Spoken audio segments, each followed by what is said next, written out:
Photo taken in Cape Town, South Africa. JTI will be continuing the discussion about open source intelligence, OSINT, and how it relates to information that companies unknowingly and willingly provide. In the previous article, I talked about what OSINT generally is, doing OSINT research professionally and for competition, usernames and email addresses. To further compound on the definition of OSINT, the CIA defines OSINT as information does not have to be secret to be valuable. Whether in the blogs we browse, the broadcasts we watch, or the specialized journals we read, there is an endless supply of information that contributes to our understanding of the world. The definition further cites OSINT as being gathered from the internet, traditional mass media, e.g. television, radio, newspapers, magazines, specialized journals, conference proceedings, and think tank studies, photos and geospatial information, e.g. maps and commercial imagery products. If a company has a web server, it is providing some OSINT. This server has an operating system, a web server application, a scripting language and some code. This information can be used by an attacker to ascertain technologies to assess for vulnerabilities. Attackers do not want to burn a Windows IIS, Internet Information Services, vulnerability on an Apache or Nginx instance running on Linux or Unix or vice versa. Taking the time to enumerate the technology will help the attacker remain stealthier. This is another reason to practice aggressive and holistic vulnerability management. In the case of Equifax, the Apache Struts vulnerability used to gain access in their 2017 data breach was accessible via the public internet. The specific vulnerability could also be enumerated using OSINT techniques on the public internet. The source, raw code, of websites can also provide valuable OSINT to attackers. When competing in the social engineering Capture the Flag (SECTF) at DEF CON 26, I was looking through my target company's website and the source code for each page.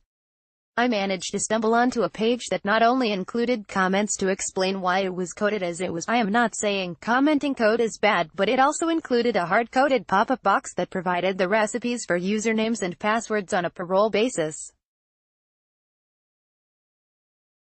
Combine this with the robots.txt file that is used to tell spiders from Google, Bing and other search engines what to and not to index, and a malicious attacker can enumerate obscure websites, technologies, users and directories that would not typically be uncovered using other methods that would likely not be detected. Yes, fuzzing and using web directory enumeration tools like Derb, Dirbuster, and Nikto would uncover most of these assets, but they will also create noise and afford the defenders the opportunity to detect such activity. More sources of valuable OSINT or resume sites, career sites and job boards. People want to share what they have been working on in an effort to get hired into their next positions. Companies want to streamline the hiring process for prospective employees and only want resumes from qualified candidates, so they tend to post specific software, hardware, technologies and version numbers in job postings to allow job seekers to know if they are skilled with that version.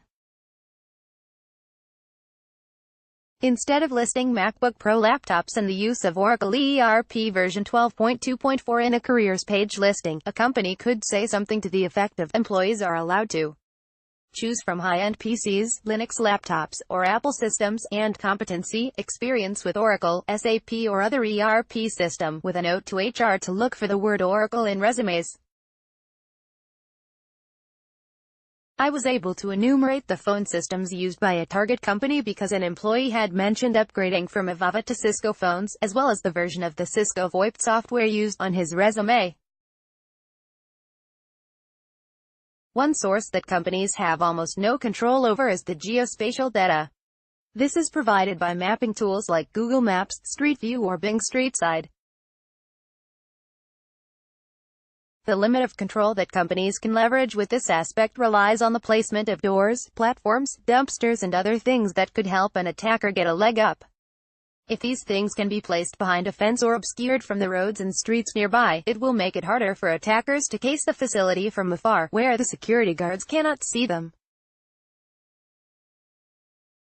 A simple pretext is to pose as the dumpster company and claim that there is an issue with the dumpster, and if the attacker is not able to inspect it, the company's trash may not get picked up. If the attacker knows the vendor, they can dress up as an employee and use company lingo. In conclusion, it should be starting to become evident that this information cannot be completely eradicated, unlike vulnerabilities in software that can be patched. One of the main mitigation techniques for this is to educate all employees and periodically hire an organization to assess the company footprint.